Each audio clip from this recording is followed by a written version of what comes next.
还是即将开始？有是吧？你是给他这儿也来一个吧？啊，有了啊，来了。OK， Sheldon， 早上。OK。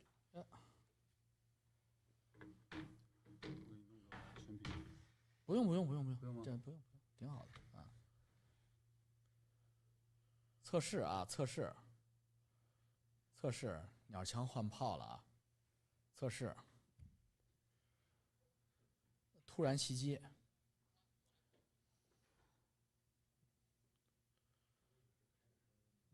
But it's not actually live. 试一下那个，试一下。Somebody look, his charting room. His charting room.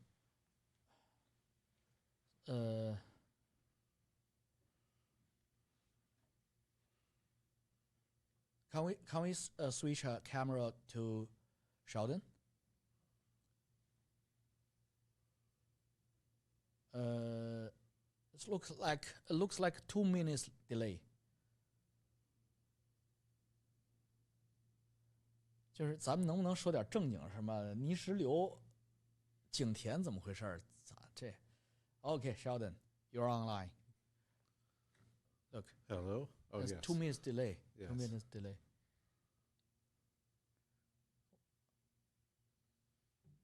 I'm still texting. Yeah. 2 minutes. They call your name. They all know your name.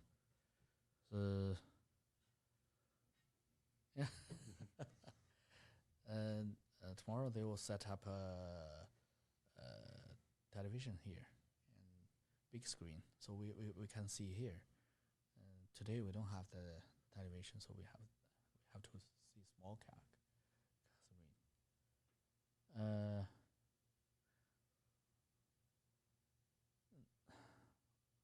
Volume is a little bit low. Get out. Your name. Testing. 1, Yes. 2. Can Testing. you hear me? Yes, camera 3.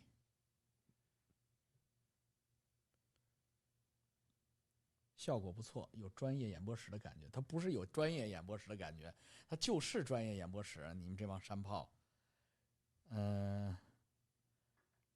唱诵。Morning, Sheldon. Morning. Where are you? Morning, China. I was born in Richmond. No. I know you're born. I mean, somebody say morning, Sheldon. Oh. So I guess they're in. Must be morning in China right now. I think so. Maybe Tokyo or Beijing. Yes, I can. Yes. You ask them, can you hear me? Their answer is yes, I can. Yes. Good. Hello, everyone. Hello. 你好. Hello. Sheldon is trying to learn Mandarin. 效果 perfect 是吧？ Performance is perfect. And Sheldon, say hello to my audience. Hello, 你好. 我是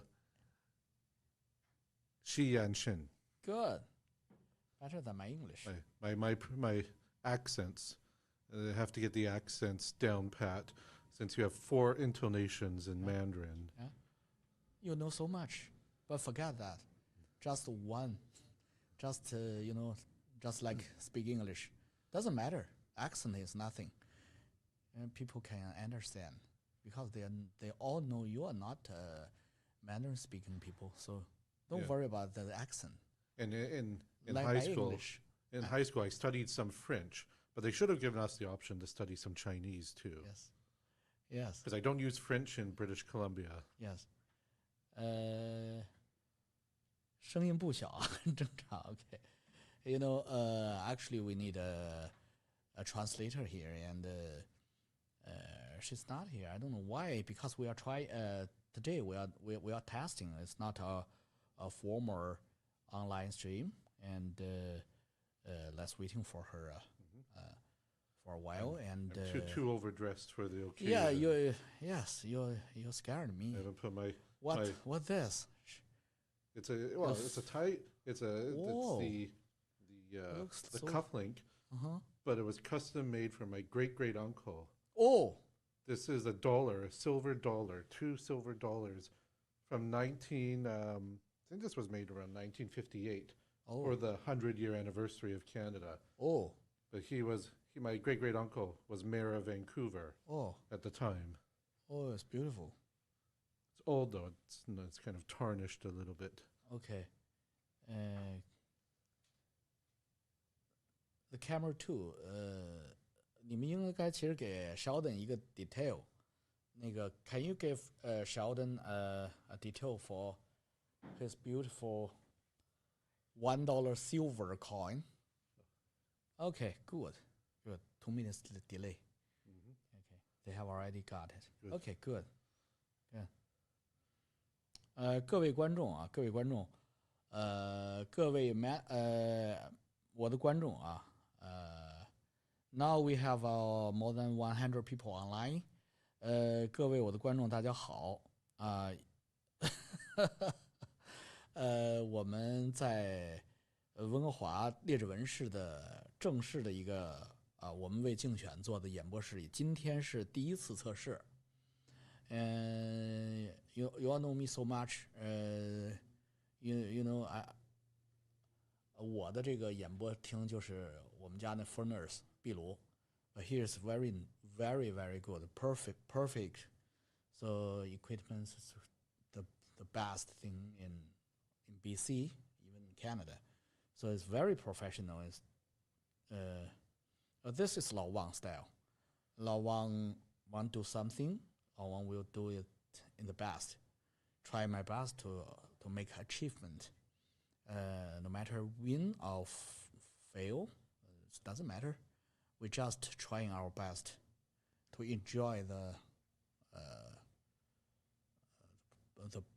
enjoy the 过程的英语。嗨，我的英语 process, yes, process, to enjoy the process.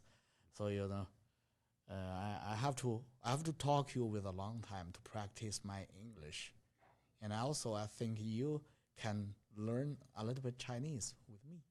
Yes. Okay. Your English is better than my Chinese. Yeah. I totally agree with you. 调一下播音台，调。老王 is the best. Processing, yeah, process, yeah. You know, Sheldon. I'm aged. I'm not so young. So sometimes my brain will stuck in nouns, not only English but also Chinese. Somebody's name or some city's name, I know what I mean, but I can't pick up the word in my brain. So I was stuck. So somebody told me it's a kind of disease for old people. I hope before I totally lost my mind, I can make an achievement to save Richmond. I think that there is plenty of time to save Richmond. For words in different languages. Like if I go to France, and my French is not good either, but yeah, I can't think of the word either. Sometimes when I'm thinking of it in French, I know what I want to say, but I can't remember what the word is. So, but there's many different words to describe things, and try to describe the state of like the city where Richmond is at right now.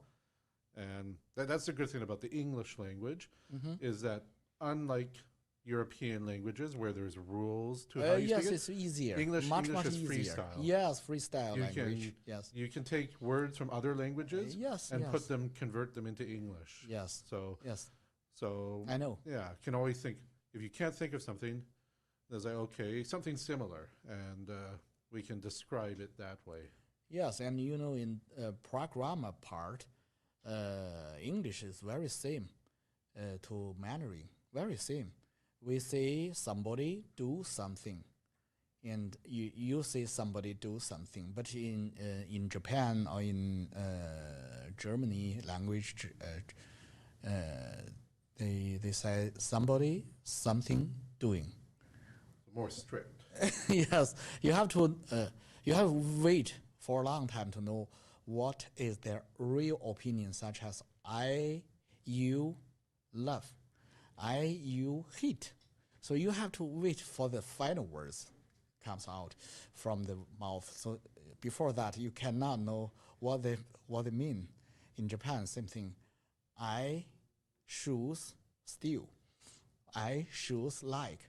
So in English, in Mandarin, same. I like shoes. I buy a pair of shoes. We never say a pair of shoes buy. We never say this. Easier language, I think. So English is confusing because it's always evolving. Yeah. And this is one thing I really love is literature, history of literature. So like Shakespeare made a lot of words in modern English, Chaucer as well. Yeah. These great writers of the past. But there's lots of great writers to read from. Yeah. Even many great Chinese writers. Yeah. I mean, like also like Sun Tzu, and also the other Lao Tzu as well. Lao Tzu, Zengzi. Great philosophers, writers. Even fictional writers like Chao Shu-chen. I'm saying the name. Yes. Yeah, the writer of the Red Dream. The Red Dream. Red Chamber. Dream of the Red Chamber. Yeah, Dream of Red Chamber. Yeah. Some people call it the Story of the Stone. So, but that is as great a work as the Story of Stone is another name. Is AKA Red Chamber Dream or Dream of Red Chamber or Story of Stones. Yes, the same. Yeah. Yes. Yeah. And then of course I know you're also a big fan of the Three Kingdoms. Yes. So we call their names Wei Shu. Yes, Three Kingdom. Yes. Yes. Yeah. And there's so much. I mean, there's so many English translations of it. Probably some of them are not good. Yeah. I have a general understanding of it. Yes. But learning so much from history, and even 200 years before Sanguo. Yeah. I spent a little bit of time reading about the usurper Wang Mang. Oh yes. You asked me that before. Yes. And very very interesting. Just the end of the Han Dynasty. Yes. Collapse, and then the restoration of the Han Dynasty. Some of us thought Wang Mang is as a modern people who has a time machine and travel to 2,000 years ago and get a big achievement. But his reputation in China's official history view, opinion, his reputation is not good. Yes. Well, the people who came after him probably didn't like him, and so they wrote bad things about him. Yes. And probably for his first 7 years, he was actually very good. Yeah. For his second 7 years, he probably became not so good. And sometimes with government, you have that. Yes. He became a dictator. Mm-hmm. Yes. Micromanager, too. He didn't trust other people. Yes. And, English is a living thing. Today's English is quite different from yesterday's. Yes. And when I moved here, I learned my English in middle school. We call it middle school, something like your secondary school and a part of elementary school. Our middle school is from grade 6 to grade 12. A little bit like Americans' high school, but Canada is different. So when I learn English, I'm in my grade 6. And the first lesson is, how are you? And the answer is fine, thank you, and you. And when I'm here in 2012, I say, how are you? And people say, good. How are you? What? No, you should play in the room. I say, how are you? You should say, fine. Why say good? So I directly, I'm very straight. and directly ask that lady. I still remember that old Caucasian lady. I say, "Hi, grandma, why you not say fine, thank you? Is fine, thank you is wrong? No, it's not wrong. When I was young, we say fine, but today we say good. So I think, oh, same. Because in China, some Caucasian guys like you learn Chinese in Canada. And they move one day visit China, and they say, 吃了吗? 吃了吗 means, did you eat your food? 吃了吗? 吃了吗? I was always told to say 很好. Yeah. The 很好 is very good. They don't. Today we all say how are you, 你好. Ni hao means how are you, but long time ago we are very poor. So eating food is very good thing, very important thing. So did you eat your food? Is how are you? So but today nobody say 吃了吗? What do you want to invite me for food, for dinner? No. So why you speak? Why you meet me? Why you say 吃了吗? So it's changed. So I gave up. I gave up learning more English. I just use it. I forgot accent. Forgot that, and just be straight, simple, silly is good, and I benefit from it, because if you have so many words, so many trickles, sometimes you can hide in your true heart. You can lying, you can cheating. If you have very limited ability of language, you have to be straight. You have to be honest. So I keep my situation simple, silly, like what you feeling recent 20 days or 30 days since we working together. You can know. You know I'm very simple, silly man, very straight. I love it or I don't love it. I agree or I'm not agreeing. It's very simple. Don't let things complex. I imagine you're being very modest, because no doubt you're also a very skilled and very shrewd businessman, very smart businessman. Thank you so much. My background's not in business, so yeah, I know. I don't understand everything you understand about business. My background's in policy. I worked in policy before, making policy, but that's different. Policy is very boring. And then the other thing I also love too, I love wine, so I taught myself a lot about wine. You know so and much alcohol. thing about wine, alcohol business. I know that. You show me that knowledge is very, very good. Yeah.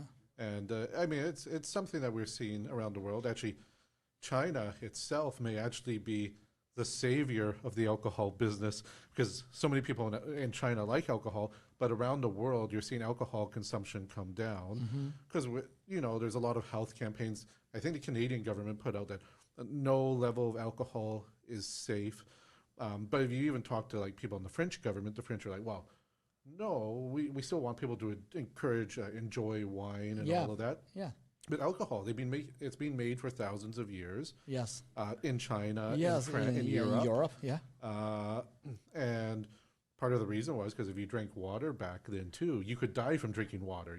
Cholera and other diseases.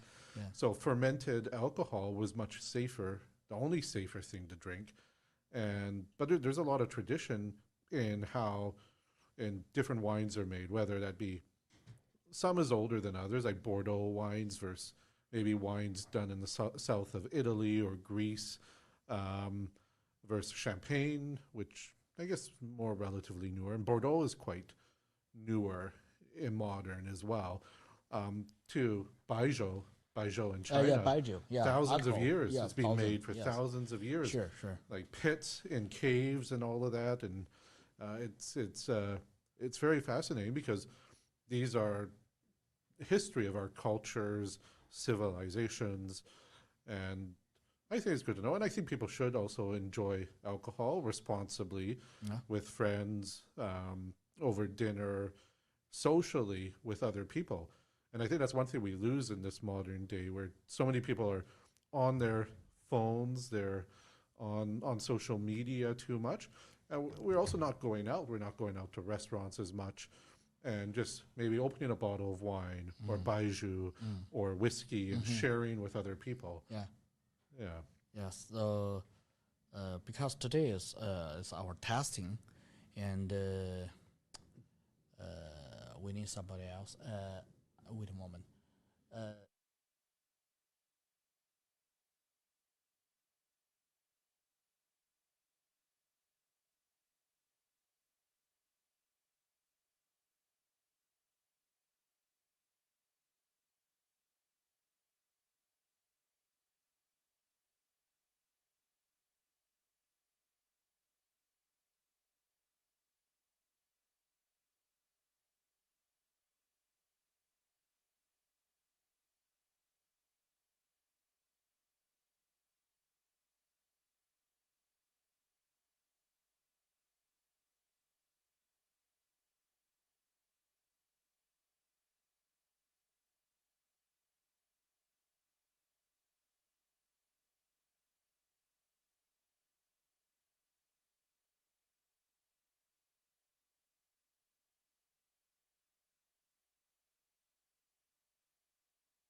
为什么不给我们那个全景？为什么给Sheldon一个人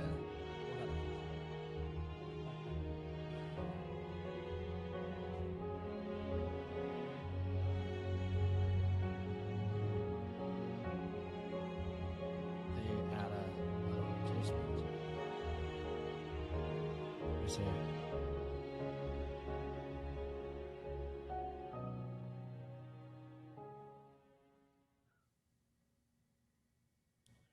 Okay. Calm down, okay?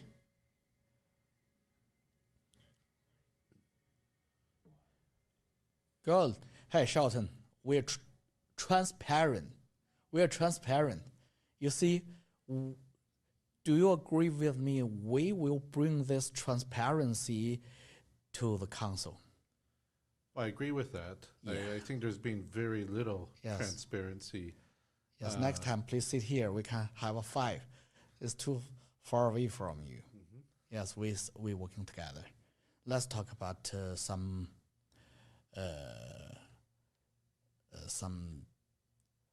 political issues. You know, somebody told me that you're too focused on the drug issue, and they told me you are not qualified, and or you are not a professional on economic issues. But in recent 20 days during our working together, I feel it's not real.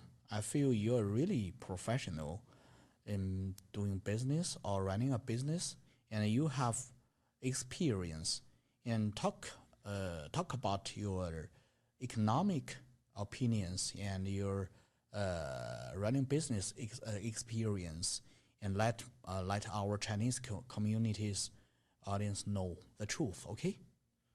Okay, so a little bit about my background, my experience, because I was studying political science and economics at UVic, and I got an internship to work in Ottawa in the Stephen Harper Conservative Party of Canada when Stephen Harper was our Prime Minister in Canada. And then I had an opportunity to work as a policy analyst, policy advisor to Minister Lynn Yelich, who was the Minister of State for Western Economic Diversification Canada. I know that's a mouthful. That is one of the multiple Canadian economic development agencies. That one was the Western Canadian one, which is the smallest one. The bigger ones are usually the Atlantic Canada Opportunities Agency, the Federal Agency for Economic Development in Regions of Quebec. There's another one in Northern Ontario and another one in Southern Ontario and one for Northern Canada. So these agencies are the ones that received federal funding that then got sent out to develop economic things in Canada. When Stephen Harper was in government, he had something called the Economic Action Plan, and he was diverting federal funding to help support businesses in Canada following the 2008 financial crisis, which that affected a lot of people everywhere. And so a lot of money got sent out through there. So just the policy job is the kind of craft policy that Western Economic Diversification would send money to. Since getting out of politics, I've worked in the wine and alcohol industry, and I worked for some wineries before, some private liquor retail. Right now I work for the provincial government liquor distribution branch. And my current job is actually to have knowledge on alcohol, on products, on market trends in alcohol too. Like the fact that, yes, younger people are not drinking as much alcohol, how to help restaurants. If restaurants, if they have any questions for like alcohol for their food, for their customers, how to help them source alcohol, stuff like that. So I do have economic knowledge of specifically the alcoholic beverage industry. And that's kind of what I work with day in and day out. But my background policy, I have some understanding of how policy works elsewhere too, and how also bad policy is not good for the economy. And so, yeah, a lot of people say I talk about drugs, and a lot of these drug sites have went up everywhere, and they're not good. No one likes to see like drug addicts doing drugs. But if you think about it, those policies also have economic consequences too, because you might have businesses that are always getting broken into, and an insurance cost going up. On the Granville Street in downtown Vancouver, there were so many businesses there because they built a social drug housing site above. Yes, I know. That kept getting flooded. Yeah, now they closed their business. Yeah. And hundreds of thousands of dollars in damages. Some of the nightclubs are still there. Yeah. And the BC government paid them a few times, but if you're having hundreds of flooding incidences because of drug addicts, it's hurting your business. You could go out of business. If your business gets out, it gets shut down, and the businesses next door also shut down. So bad policies. Okay. So yeah, bad policies have economic interests, have economic consequences. And one thing at Richmond City Council is that they voted on a lot of policies, and there is consequences to these policies. And I want to use an industry-specific example because I work with alcohol. Richmond used to have 3 craft brewing companies before. Now it's back down to 1, Fuggles. But there used to be Monkey 9, which shut down, and also Britannia. Britannia wanted to open up a brewery in Steveston. Yep. But all the city council decided, no, Steveston is the wrong place for you to put your brewery. Why? It's not good. Why? Steveston is perfect place to put the brewing or the winery. Yeah, they could put a brewery there because lots of tourists there. They could operate a pub and restaurant in there too. And in the off months, because in the winter, not as many tourists, so a lot of the businesses there don't make as much money in the winter. But a brewery can offset that because they sell their beer to the restaurants around the city, entertainment venues and whatnot. So a brewery could do that because shortly after that, two of the pubs in Steveston shut down. Yes, because the pubs didn't have any customers. Yes, and without the good brewing beer. Yeah, so Britannia moved their brewery up to Kelowna. Oh, they moved and there. The city of Kelowna welcomed them. And now I asked one of their owners recently, would you come back to Richmond? He's like, no, we're happy up in Kelowna. Now they have a restaurant in Steveston and another one in Ladner, but they don't want to come back. So by denying that, we lose jobs that the brewery could bring there. We also lose revenue that could actually bring people in, especially throughout the year. And there's no vision. Now, if I go across the river to the city of Delta, they have 2 breweries there, but the city of Delta has been very supportive. Four Winds Brewing opened a second brewery over in Centennial Beach. Yeah. Very, very beautiful. And another brewery, Barnside Brewing, opened up just across from the tunnel, actually. And when you got that one, they also have created something called the Barnside Music Festival in Ladner, which is going to come up in a week or 2 from now. It's somewhere looks like a peninsula. You drive through the tunnel and you make a right turn and you got there. Into right? Ladner. I know. Which is in South Delta. Yes. And so they have a big music festival there. Last year, it brought in 100,000 people. Oh, it's cool. So when those people come to Ladner, they're spending money in the city, and it helps. And of course, Barnside is also the official supplier of all the beer there.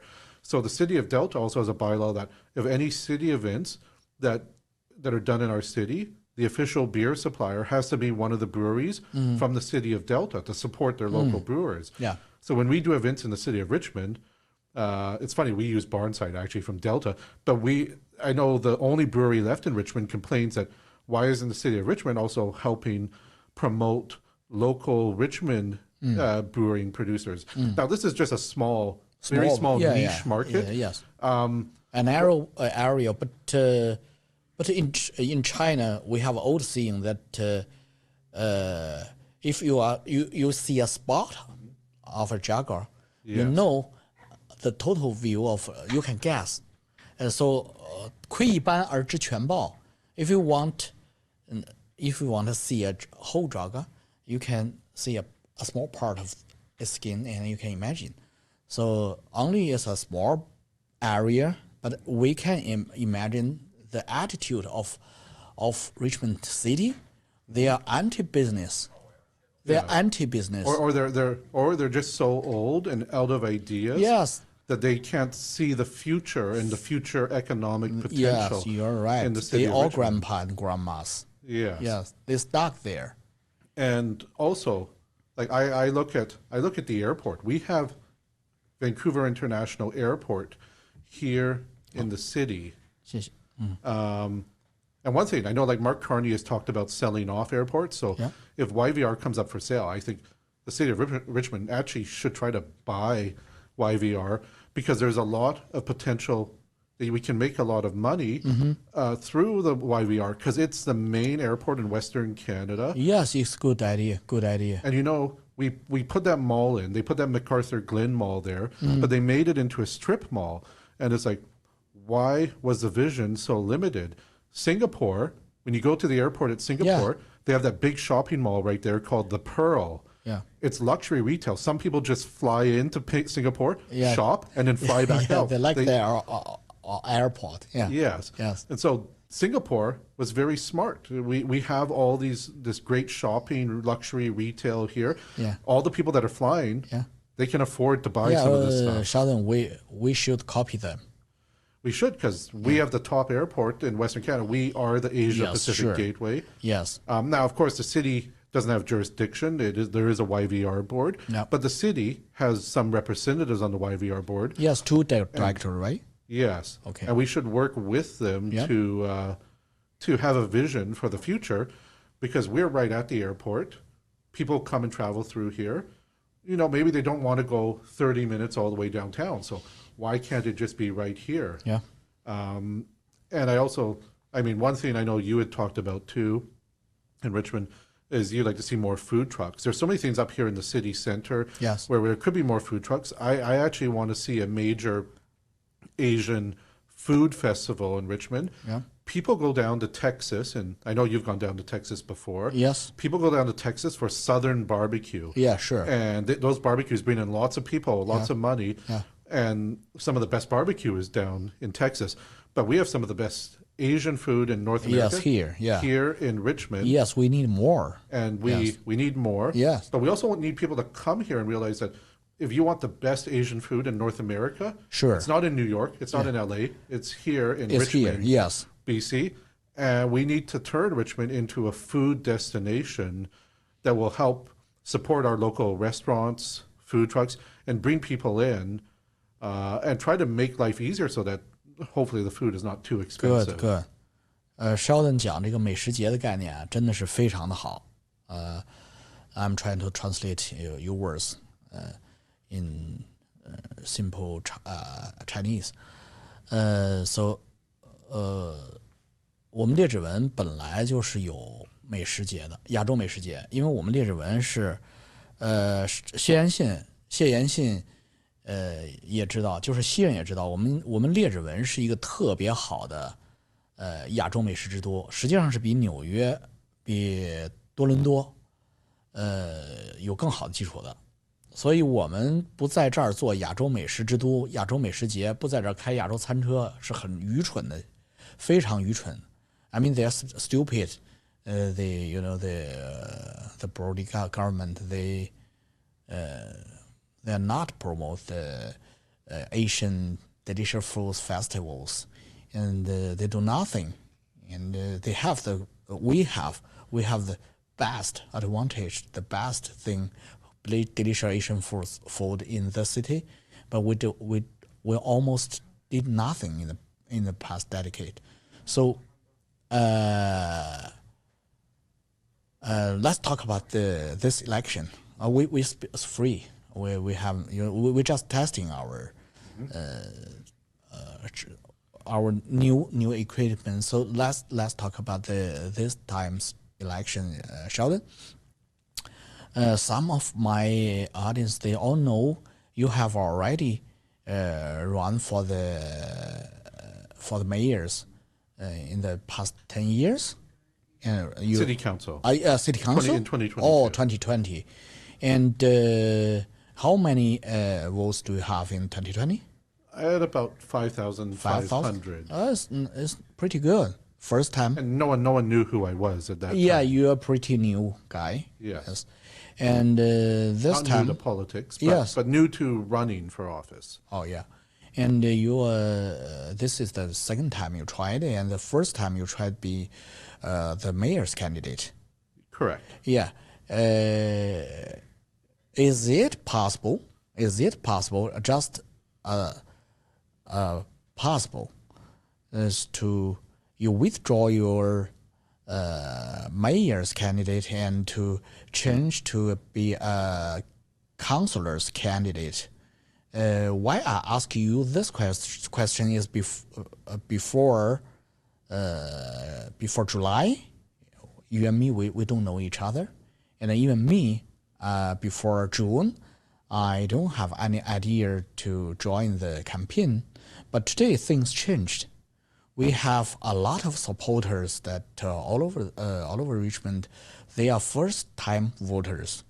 Most of them is Mandarin or Cantonese speaking newcomers, and they're all citizens. They never they never went out to vote before, and if this time they go out to vote, maybe things totally changed. So if you're running for a mayor, maybe you still can't win, because this time maybe to win the mayor, maybe you need 30,000 votes, I think. Maybe 30,000, at least maybe 25,000 is a big challenge. But to be a councillor, it's easier. So is it possible to change your idea? Yeah. Well, one thing about the vote count to consider is, okay, how many people are going to come out to vote?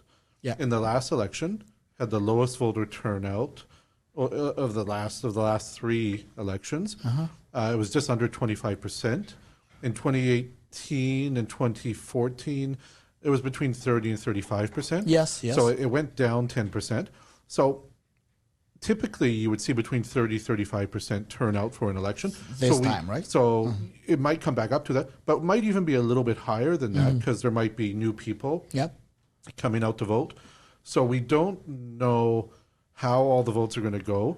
You could have a mayoral race that's a tight 5-way split, that perhaps you have like with Cash Heed, Henry Yao, Alexa Liu, Dickens Chung, myself. And perhaps each of us only gets 8,000 to 9,000. It's possible someone could jump into a leading position and even get like 10, 15, 20,000, and then everyone else gets less.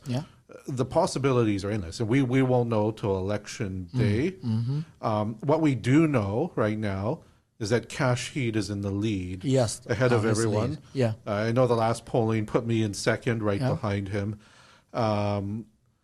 So am I willing to talk with other candidates to sit down and come up with a strategy to stop Cash Heed? All things are on the table. All cards are on the table, and we can have those discussions going forward. We don't have a lot of time. We don't have. And if business leaders in Richmond, business leaders who are concerned about a Cash Heed, Carol Day alliance to control city council, we can come together and have those conversations. And I'm willing for the good of Richmond to consider that possibility. And I think it's important. Your viewers should know that, and the business people that you know as well, because we care about the city. So the future of Richmond is more important than even me if I become mayor or city council or whatnot. We need a city council that cares about the future of Richmond. And Cash Heed only cares about himself becoming mayor. And Carol Day has been there for so long. But what has she done for Richmond? We all know that. There's no vision. There's no vision for the city of Richmond. No vision for the future, for businesses to succeed and have money to pay employees, for people not only to live here but also work here. So I know what you mean, and let me translate.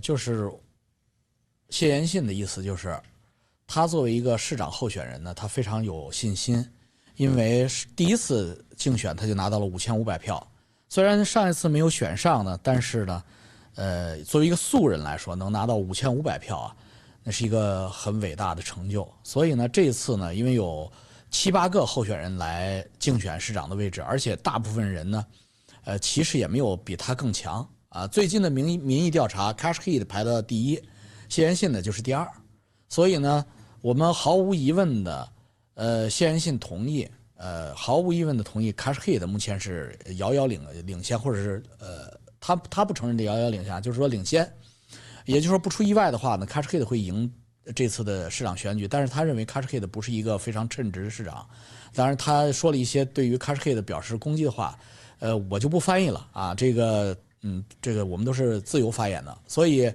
那么他的意思是，如果我们的第一目标是阻止 Cash Heat，是保护列日文的工商业，工商业的代表们，愿意坐下来一起讨论列日文未来的发展大计，其他的市长候选人愿意跟他坐下来一起讨论城市发展的大计的话，他谢延信个人的得失荣辱是不是市长不是重要的考虑，谢延信完全可以牺牲小我成就大列日文，这个政治素质啊，这个觉悟啊，政治觉悟啊，真的是。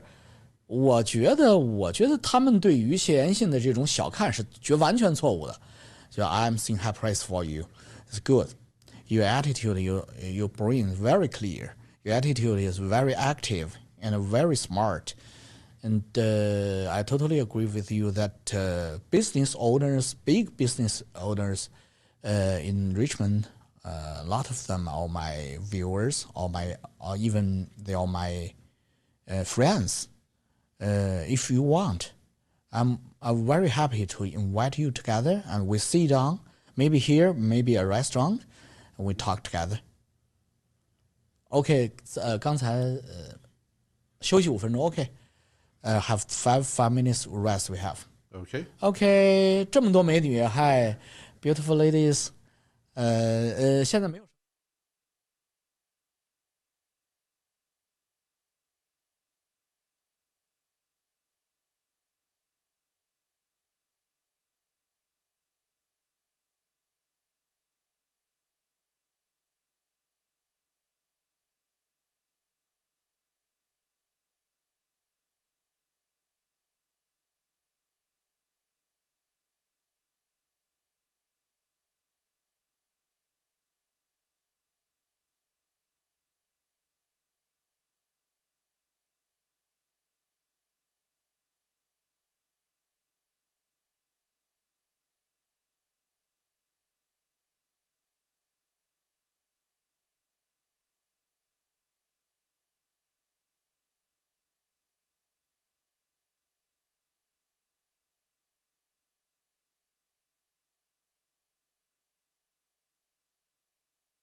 Hello，大家好，Hello，大家好，现在又回来了啊，我们这是一次直播间测试，眼部间测试，然后全部都是可以说是 CCTV 级别的啊，这个中央电视台、央视级别的，无论是除了主持人之外啊，除了我这个业余主持人之外啊，这个非常的专业，然后我们切一下这个，能不能切个全景或者切一个这个中间的这个 camera 3？我们有了一个新的成员，Miss Christy，Christy Lee，她的名字叫 Christy，她也是我的助手，也是我在这次竞选中的一个重要的这个等于是manager 或者助理。那么她的背景是 perfect， 因为她是中国和法国的混血。那么她的母亲呢是台湾人，所以她会讲流利的汉语。那么她又生在魁北克，所以她同时又母语又是法语，因为她的父亲是法国人，所以她的英语和法语是非常非常的流利的。英语、法语、中文，包括繁体中文都非常流利。因为 Christy 的小学是在台湾上啊，所以I'm introducing her to my viewers。所以这是一个全才啊，非常聪明、非常能干的一个女生。OK， say something to our viewers, Christy. Hi everyone. 中文吗？都可以 ，up to you。法语 even French。很高兴这次能够帮忙参与竞选团队这个胜任这个职责，当然就是希望能从这边学到很多咯。从王哥这里 as well as Sheldon, then I'm glad I'm gonna learn something from you, and it was a very pleasure to meet you, and to William as well. Yeah. Okay, you can talk.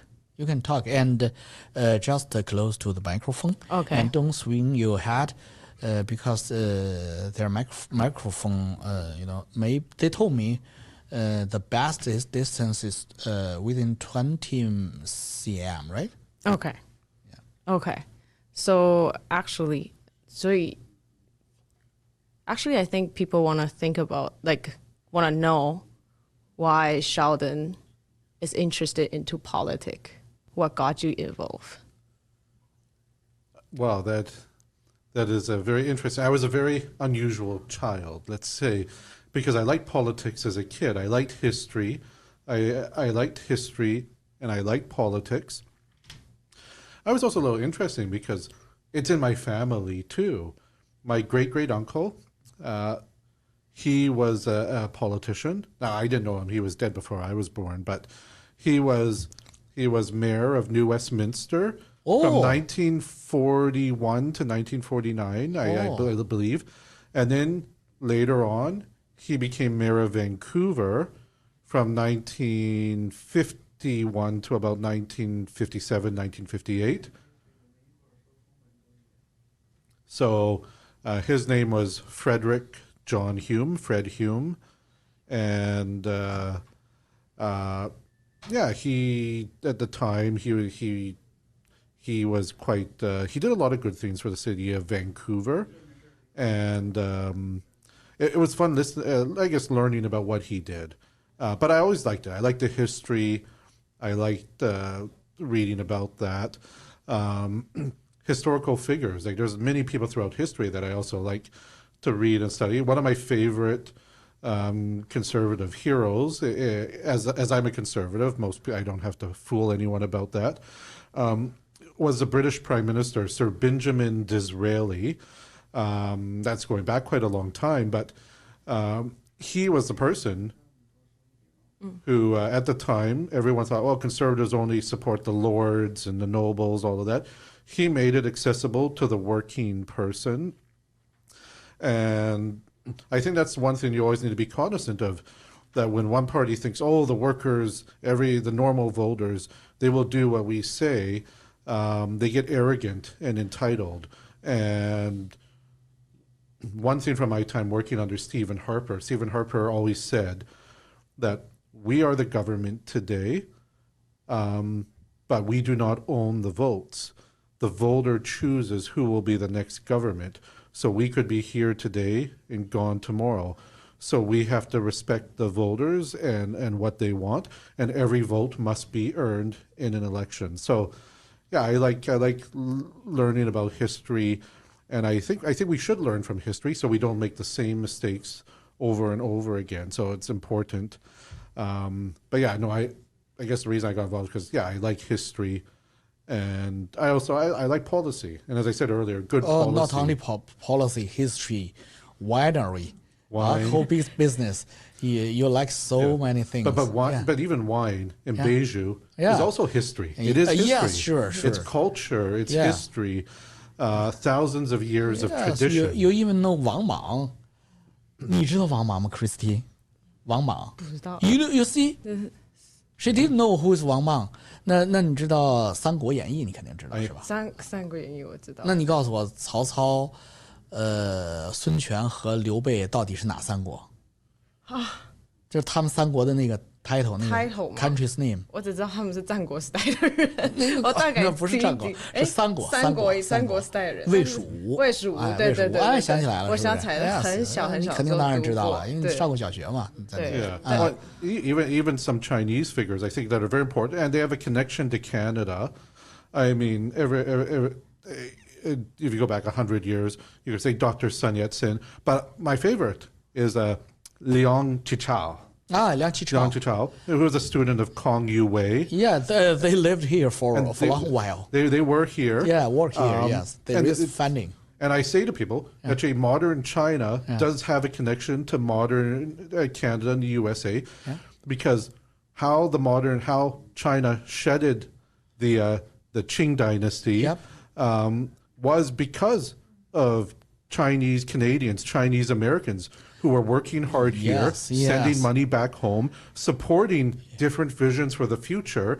Now, Liang Qichao lost, and I really like that Kong Yu-wei and Liang Qichao, they wanted like a parliamentary, democratically, they still wanted a monarchy like the British system, where the monarch has symbolic, ceremonial power, but you have a parliament. Now, that never happened, and they lost. Dr. Sun Yat-sen was more successful in his campaign. But you could say, the future of China at that time played a lot of role amongst the Chinese community here. And it's very important to recognize that. But yeah, I think a lot of people, they should look up Liang Qichao and even Kong Yu-wei, although he's more some people will criticize him, but just to see like so points much they articulated. Even he know Kang Yu-wei has more critical. Yes, you're right, because Kang Yu-wei finding a lot of money and appeared. Yeah. He got 6 or maybe 7 wives, and when he was, I remember 70 years old maybe. His new wife is only 19 years. 19 years, maybe 16 years, very young girl. And Japanese girl, Chinese girl is, this guy raised a lot of money, and he promised he will use this money to form a revolutionary army or industry investment to China, but he never fulfilled his promise. So that is why I say so much. But Liang Qichao is good. Liang Qichao is very principled and very honest. Yes. They're quite different. Yes. One is perfect guy, another is a cheater. Yes. Kang Yu-wei, Liang Qichao, okay. Our director said, 你们得说中文。Okay, guys, I am learning English. This is my English lessons. Follow me, follow ABC. 所以我们不能说中文，我反对啊，我反对一派胡言啊。The student learned the mistakes of the master, and the student surpassed the master. So that's I think that's important. And yes, you're right. 他说青出于蓝而胜于蓝的 English. English, you know your English words just now. students from the winners blah blah. In China we have 青出于蓝而重于蓝。青出于蓝而重于蓝。是时候讲大猩猩的故事了，教授。Yes, I told you something maybe you don't know about Kang Youwei. Do you know how he died? He's very healthy. Has 7 wives, and live in same building. He's God, and suddenly he died. In the year maybe 70 years, I forgot the age, maybe 55, 60, very healthy, because a German doctor, surgery doctor, about 100 years ago, traveled to China and told him a new technology. I can replace a man's penis with a gorilla's gorilla. 大猩猩是 gorilla 吗？Gorilla's penis, and Kang Youwei believed that, and he did transfer the penis.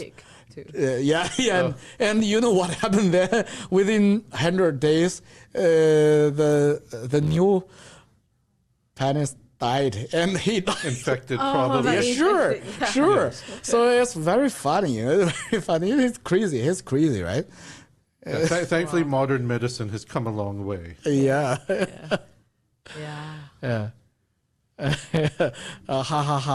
Yeah, laughing because gorillas balls. Yeah. Gorillas. and modern medicine, it's come a long way. There's been a lot of developments. Yeah. It's interesting because Canada used to also be a leader in the medical, like insulin, other things. Sure. There's a famous Canadian doctor who went to China. Whose name is Baichuan? During the war. Right? Bethune, Dr. Norman Bethune. We call him Baichuan, Bethune. Bethune is, every Chinese people know his name. Mm-hmm. Maybe they don't know Trudeau, but they do know Bethune. So when I visit, when I come to here, I ask the Canadian neighbors, do you know who is Bethune doctor? We don't know. Nobody knows his name. But in China, on the contrary, in China, everybody love him, know him. He was born in Toronto, right? Toronto and Ontario. Christy, 我知道你不知道，谁是白求恩？你肯定不知道哦。没事 ，relax， 你肯定不知道，因为没有台湾人知道他。No Taiwanese, because he is fighting for Communist Party. He's part of CCP. Because here his CCP, not Canadian Communist Party, his CCP member, and now now we know why Christy Lee don't know his name, doesn't know his name, right? My English should be better, and because you from Taiwan. Taiwan's 国民党 Taiwan Chiang Kai-shek, 蒋介石. Chiang Kai-shek is enemy of Mao Zedong. Dr. Norman Bethune is working for Mao Zedong CCP. So you guys don't know that. Yeah. And obviously I don't agree with his politics, with communism. Just the general just the professional thing, Communism, if we go back to Karl Marx, it's important people should actually read Karl Marx to understand. Sure, I totally understand. Karl Marx, before he came up with his ideology too, also studied Adam Smith very well. Yeah. And he was very well versed in Adam. Of course, Karl Marx disagreed with Adam Smith, but we should all read Adam Smith too. Yeah. The Capital. 亚当·斯密，最伟大的经济学家。Yes. The Wealth of Nations and all of that, Adam Smith. But 国富论 Wealth of Nation. Yeah, but Karl Marx studied Adam Smith and came up with the things. And then, it's funny that German export got exported to Russia. It got exported to China, got exported to other countries too. But I don't agree with it. But But can you say, like, yeah, at the time, back in the day, yeah, Canada had a lot of advances in medicine, like Norman, Bethune, others were really good at their medical expertise. And today, you see medical developments, but they're going to be in the USA, they're going to be in China. Canada has kind of fallen back behind on research, on development, all of that. Now, we can't solve that at the city of Richmond, but this is also a problem with our provinces, with our federal government too. The politicians, there's no vision for the future of Canada. Yes. Why aren't we still cutting edge research on medical? All of that's in China, India, USA. Why isn't the economy, why aren't we creating good paying jobs here, good research and development? There's a brain drain. All the smart people from Canada are leaving Canada, and that is because of bad policies. So I always come back to bad policy. In my background's in policy, and I might not be a business person, but bad policy has bad consequences on the economy. And so you need politicians with a vision to implement good policies that let government get out of the way and let innovators and entrepreneurs and businessmen and venture capitalists put money into industries that then can create jobs and help the economy. You need innovation and research on economy. You don't want economies where the only thing that matters is land speculation, because that's almost like if you own land and you get money from rent and income, but you're not contributing to the economy, you're just sucking money out of the economy. So you want innovators and creators and developers here. You want to develop economic capital here. And that's not happening, but that is happening today in China. That is happening in the US. Singapore. Even Texas. Even Texas, yes. So this is why we set up this channel. We invite the famous, the most famous candidate and the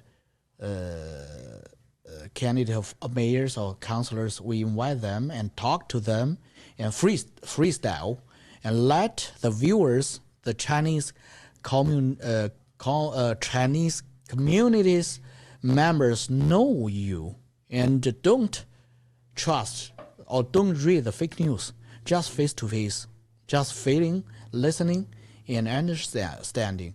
And today, even me, I know some new knowledge about Sheldon or even about economy and about your background, but my viewers, they will benefit from this kind of 节目，这种 channel 这种节目会让我们的 first voters 就是第一次投票的 first time voters， 他们会 getting into the game and you encourage me Sheldon， 就是他鼓励了我什么呢？就是 we keep fighting. If we win Richmond, we can't stop. We have to fighting forward to win BC, to win provincial election. OK. 我觉得老王讲的非常的对，而且 Sheldon's point of view 在我们现在年轻人来讲的话，基本上 Sheldon point out 说，我们大家现在年轻人就觉得过去的可能12年吧，我自己也从来没有投过票，因为我总觉得选举这种东西对我来讲太遥远了。就算我投了票，他们讲的所有的政见，其实仔细看跟我们也没有太大的关系，对不对？对，大部分他们都是说哦，就是 economy 会好或怎样，但是基本上我们小的时候20几岁大学出来，大部分人可能就只想找一份稳定的工作，对，然后在乎的就是失业率吧，对，或求学出来能不能找到工作。但是默默的在这过去的10几年、12年的 election 里面，我们让我们所觉得大人去为我们做了这个决定，因为他们有投票。这12年之后，就算现在加拿大变成这个样子，我们其实也没有太大的资格会去说为什么这个地方变成了这个样子。对，因为我们当初也只不过是一个 outsider 在外面去看这件事情。可是我现在慢慢的发觉，就是30多岁左右的人，现在10几年，现在我们醒过来，我们看说，哇，加拿大怎么会是这样？我小时候长大的时候，这是多么安全，多么好。大家都很 peaceful， 大家都很 helpful， 每个人都是想帮大家的那种环境已经不在加拿大了。这个地方已经失去了我小时候长大我所喜欢的那个单纯那个美好。而现在说真的，我们这一代基本上能去美国的很多，在过去的5年，基本上拿到 offer， 如果钱够，命可以豁出去，我们就去了。以前因为来这里，美国去看了，加拿大看了，然后就说还是回加拿大吧，对，外面不会被枪杀，就是我这边比较安全，对，这边真的好，大家就会想要说，我们回来这里，加拿大安全，加拿大又好，那我们留在这吧。但现在你想想，加拿大现在连唯一的安全都没有。She's recalling her memory about what Canada was like when she was a young girl, and she said she's very, very sad for the recent 15 years changing. This is what she talked about, and she is planning to move to United States even herself. Until I stop her in Toronto, I stopped her and invite her come back to Richmond to fighting with me, and because she said young guys in Canada, they are losing their confidence. They have to move to United States to looking for a new job. So this is what happened here. I totally agree with her. This is why we have to stand together and fight together. Yeah, we need young people to stay here, to fight here, to get involved. Yeah, for get the involved. Future. Yes. Well, and young people of all ages, and you know, in this race, I'll just say one of the other mayoral candidates, Rob Howard, he said, I care about the future of Richmond. But he's 75 years old. Yeah, he did have his time. Now, he's always wanted to be mayor, and he should have ran against Malcolm years ago. Yeah, he had potential, he had credibility to challenge Malcolm.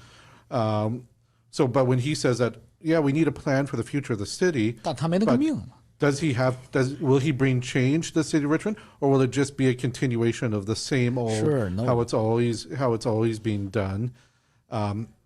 And like yesterday, I heard that, there was some business people meeting in a white spot downtown for the future of BC. And I saw a former BC finance minister, Colin Hanson, there. And he's like, we need to think about the future of BC.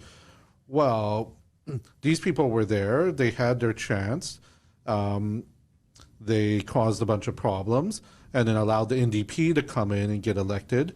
And so, the same old stale ideas from yesterday or years ago is not going to be enough for the future. We, younger people, people that are 60 and under are going to need to get more involved to contribute. And we need people of all age groups, of your age group,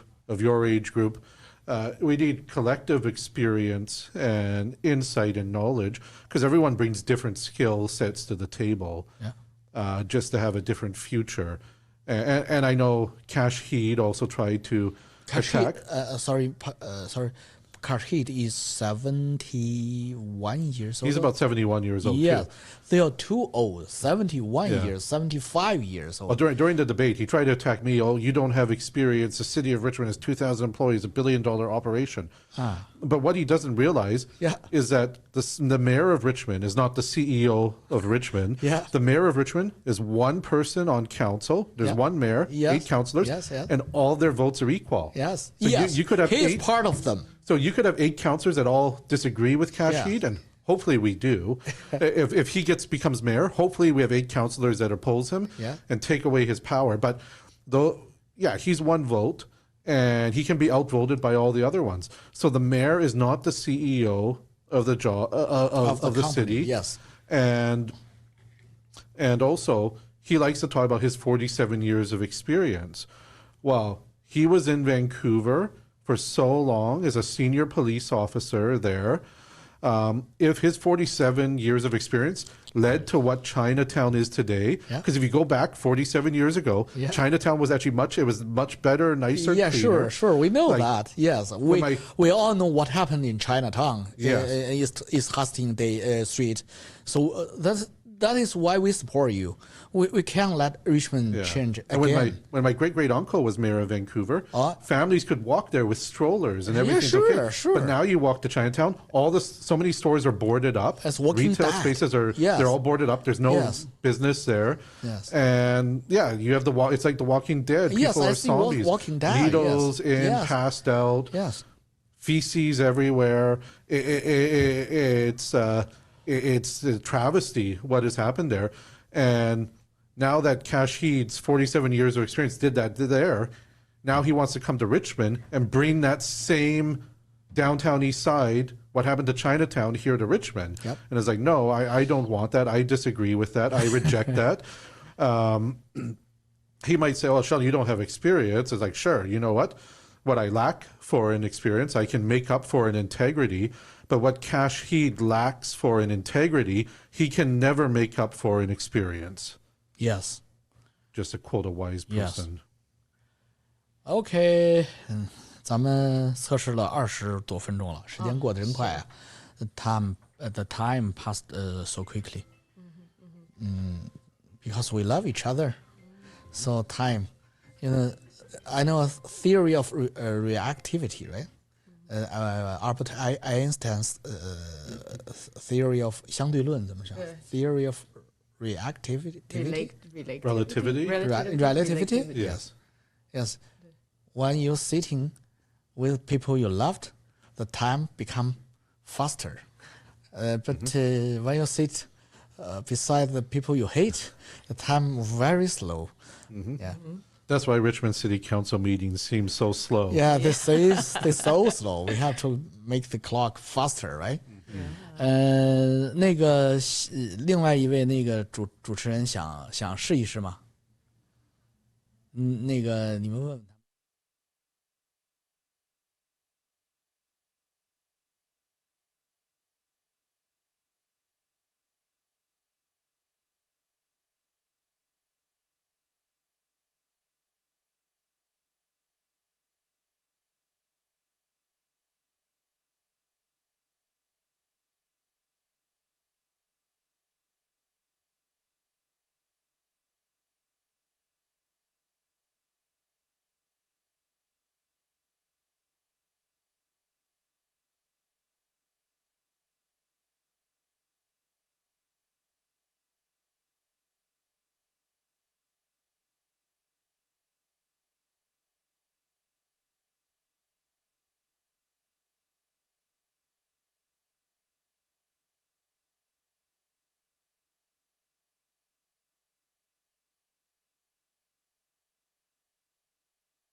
大家好，我是主持人 Vicky， 今天很开心啊，参与到这个讨论里面，就是跟大家见面。说到列治文这个东西啊，其实我一直移民过来，一直就在列治文这边长大，也一直看着加拿大跟列治文一直在就是变化，其实还挺特别。就是我对列治文来说，这里就是我的一个家。Richmond is sort of like my home here. Ever since I've immigrated here, I've always been here. 看到 there's been lots of changes. One thing that I noticed, 很多人很喜欢就是现在讨论就是房屋的一个问题，就是列治文我们很爱我们的家，但是同时呢，大家也知道说这个房子真的是工资没有涨，但是呢房子的价格呢就是一直是很高，不管是买房子呢还是租房子，其实还挺难去负担的。但是我知道呢政府就是现在有很多不同的政策，就是想说怎么去找一个中间的点，去说就是大家都可以就是开心这样子。我们现在有很多的开发商开始建很多这种可负担性的房子，但是呢也有很多就是自己拿着房子的人呢，他们就是说这会不会是对我来说是一种竞争，然后呢就会是就是担心说这种可负担性的这种产品呢来到我们的社区会是怎么样子的一个情况。王先生您觉得呢？我觉得你的问题我来再总结一下。你是 ABC 吧？你就 CBC 对，差不多啊，对 CBC， 所以对你不是审关键的人哈。Camson 是 ABC，just kidding。CBC 对，听出来了，因为你跟我的女儿们，你们的说话的方式是一样的，你们是。Speak Chinese, but in English way. Yes, you have to translate. You are running in Macintosh Apple system, but your language is Android. Yeah. So, that's what happens. Yes, that's what happens. So, your question is 这个 property price, housing price. 对。这个如果要是考虑到 consider low income or young people, you have to keep the house pricing lower. 对。But being rich people or older people, or the house owners, they don't want the property price drop. 是不是这个意思？所以你怎么去平衡 balance this issue? Especially when a lot of homeowners in most of residents in Richmond are Chinese, and what they grew up with, the value is owning a home. Not just owning a home as to live in the home, but owning a home as sort of where they save their money, where they invest. Of course, we come into a situation where we also want, affordable housing, but it's for them, it's also their worth, their savings, their hard-earned money. How do we sort of balance that? I'm not sure. It's quite a difficult question to answer for sure. Yeah. Well, in my opinion, that I have old words in past about 10 years, 20 years. I figure out the answer. That in this world, in this planet, there's no new things. Everything has already happened before. So 我们不需要去 design 或发明什么 new solution. We just learn, copy, and research. So 我们的 answer 其实 Singapore 这个新加坡 Hong Kong same thing happened. 对。In the past 30 years, 40 years, 50 years, Hong Kong's house price going so fast. 然后穷人 poor people can't offer. So government faced that problem, and they fixed the problem. So same thing happened in Singapore.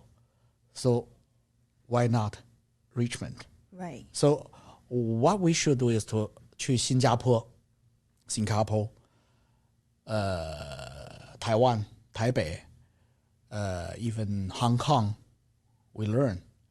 In my opinion, 我们应该把这个房地产市场分成两类。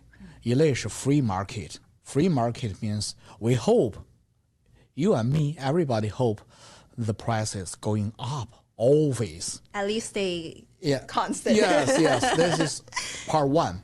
But part B, no. Part B's price must be fixed and controlled by government.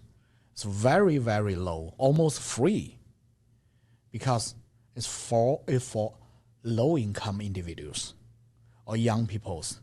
And we have to encourage people living in that Part B communities, living in that poor zones, keep them fighting for better future. Do not forget them or abandon them. 不要放弃他们，要鼓励他们 by policy, by bylaws. How to? 比如说，吸毒的人绝对不能住进这个区。这个区就是single mom, low income young guys or low income seniors. This community must be far away from the druggies, the fentanyls. Here must be very clean, very peaceful, and close to hospital, and close to library, and close to school zones. And here is their final hope. 这是他们最后的希望。然后他们生活在这个区域要感觉到有尊严，所以不能脏，不能 dirty, no dirty, no dark waters, black waters, no, very clean, very simple, but very clean. 有体面。那么这些人的孩子 kids, children, they are everything for them. Because, let's be straight, because maybe parents failed in the society. They are losers. But their kids are their hope, dream. So the kids in this kind of communities, if they can get in the school or university, they will get benefit, such as 奖学金啊, scholarship, money or something else. You give them opportunities to changing their life. So this is what happened in Hong Kong.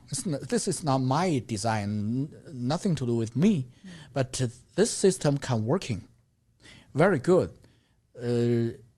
穷家出贵子，寒门出贵子。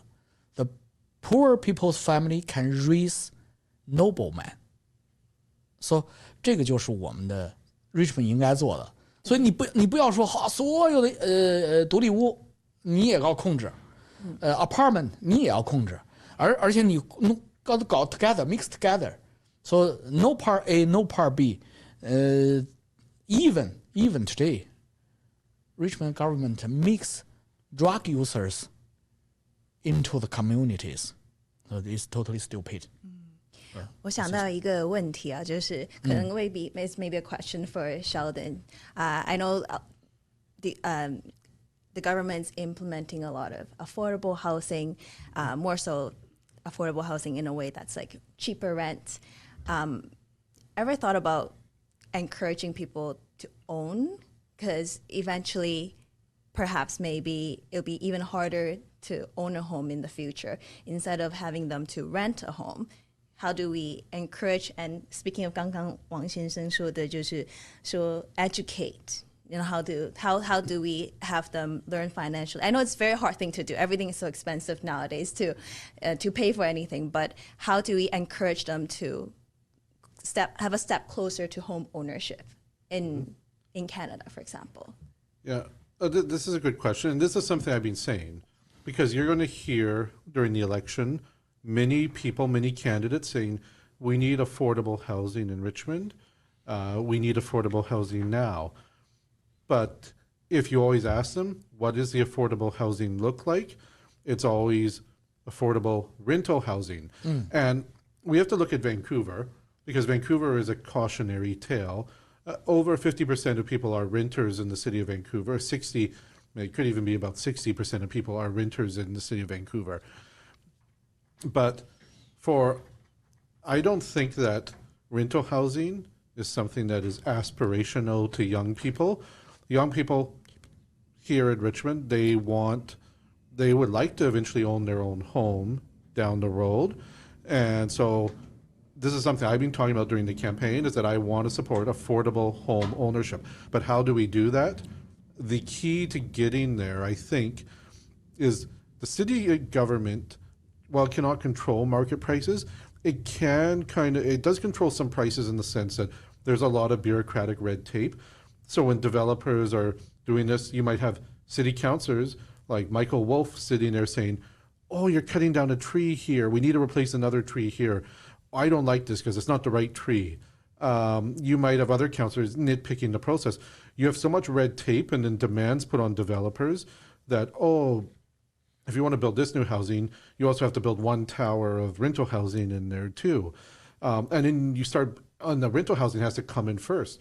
Well, for developers, sometimes that's a huge financial hit that they're going to take because they need cash flow for their business to go ahead with the development. So by putting this huge burden that, no, your first tower must be rental housing, well, they're not going to recoup any of their money. So they're going to sit longer. And in that process, there's always a risk they can go bankrupt too. And then projects stop getting built. So there's a lot of red tape at City Hall. We need to figure out, okay, how can we cut some of this red tape, make life more affordable for the developers? And hopefully if we're doing that, maybe that could actually affect condo or development prices anywhere from 50 to 100,000, which could be significant savings. But the other thing too is also, you know what, maybe you have a big chunk of land somewhere in Seafair or Broadmoor areas of Richmond. Maybe you have a $5 million mansion sitting there, but on that property, you could maybe build 3 or 4 houses. Each of those houses could be about $1 million or even just slightly under $1 million because you're building more houses, more density. You're not necessarily building a building, but taking one mansion, $5 million, into $4 million or $800,000 homes, it's still a lot of money. A mortgage for $800,000 to $1 million is still a lot of money, but it's way more attainable, way more affordable for a family than a $5 million mortgage. Not everyone has $5 million or can afford a $5 million mortgage plus taxes on top of that. So affordable home ownership means, getting out of the way, allowing creative market solutions to offer perhaps cheaper alternatives and to cut the bureaucratic red tape that's imposing extra costs and delays on getting things developed. That can go a long way. At the end of the day, we cannot control the overall market forces.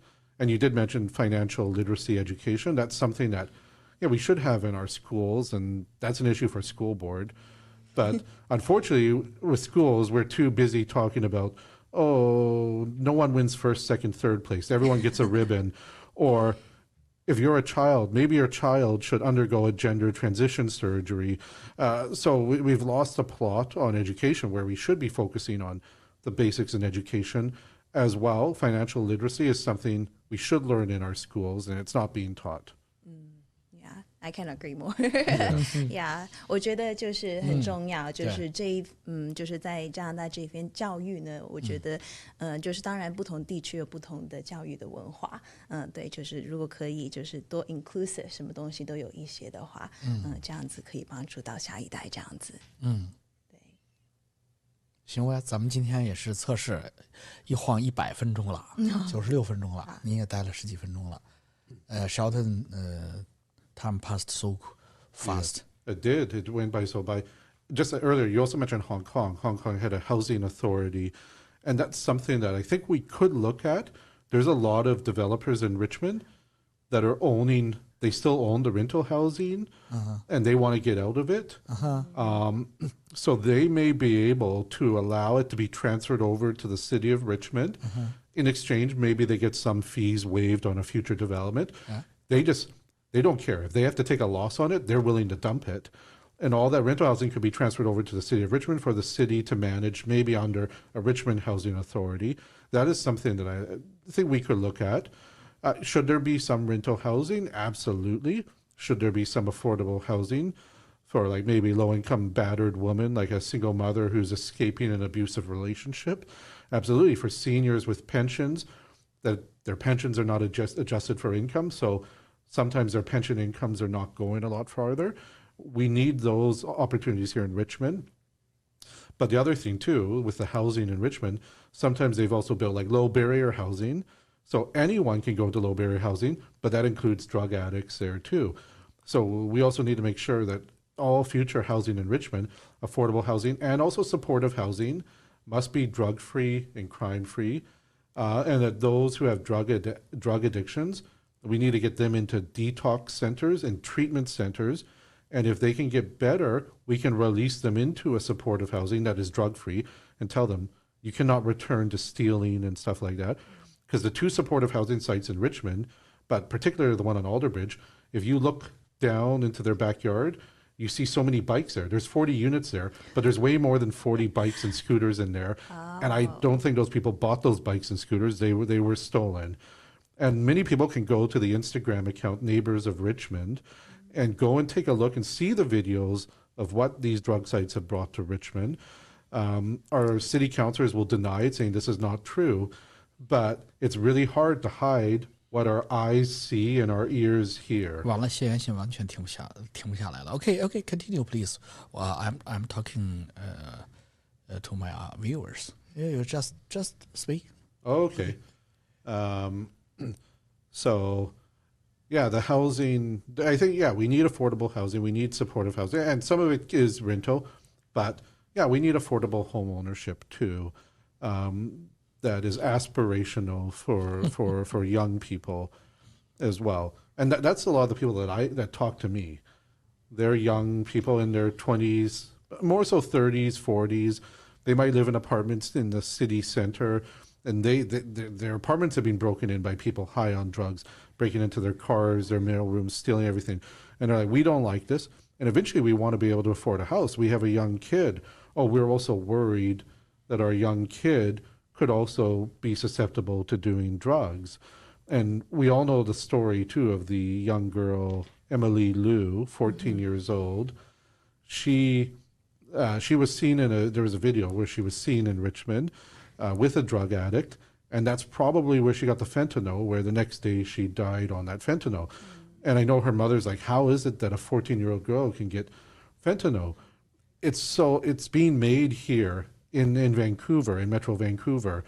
We are the hub of the fentanyl crisis, the ground zero of the fentanyl crisis in North America because of insane Justin Trudeau and David Eby policies that allowed this to happen. These drug addicts are in our neighborhoods. They're doing drugs here. They're not getting better. And young kids are getting their hands on those drugs. And that's unacceptable. And a lot of these families, that's one of the things they're fearful. They're fearful for that. And they're also concerned about the future of owning a home. So while these are two separate issues, they're also highly interrelated as well. Good. Perfect. 非常好，今天测试，来给我们一个全景，好吗？那个导播给我们一个全景，就不要有那个就是那个近景镜头了，不需要，就是大家全是开放的，全是 transparency 啊，全是 transparent。这个，因为我们今天是个测试，就是一个非常感谢你啊，就是我们过来在这儿做这么长时间，然后 Sheldon，thank you so much， and the performance is beautiful. We think we got a good job, and maybe we can win the game. Let's try best. OK， 谢谢谢元信，谢谢主持人。我们 Maybe you should run too, Vicky. Yes, Vicky, You really? Yeah. I guarantee you're better than them. Oh, yes, really? Yes, really. I feel like everyone should, if you don't want to run full, at least I know make an them. impact. Yeah, absolutely. I know them. The current counselors, some of them, they never go to university. 他们高中毕业。真的，这个我都不知道这个事情。Shaming. 对。Yeah. Although I will say like, did you go to university before? And they keep silence. Well, like former Premier Christy Clark also went to university, although she never finished her university. But, you know, I disagree with her on some things, but she did some things okay. 好 OK, good, perfect. 太棒了。我们在见证一个伟大频道的崛起。从来没有过的，在加拿大本地的这样接近 get involved， 把这个 viewers get involved 这样一个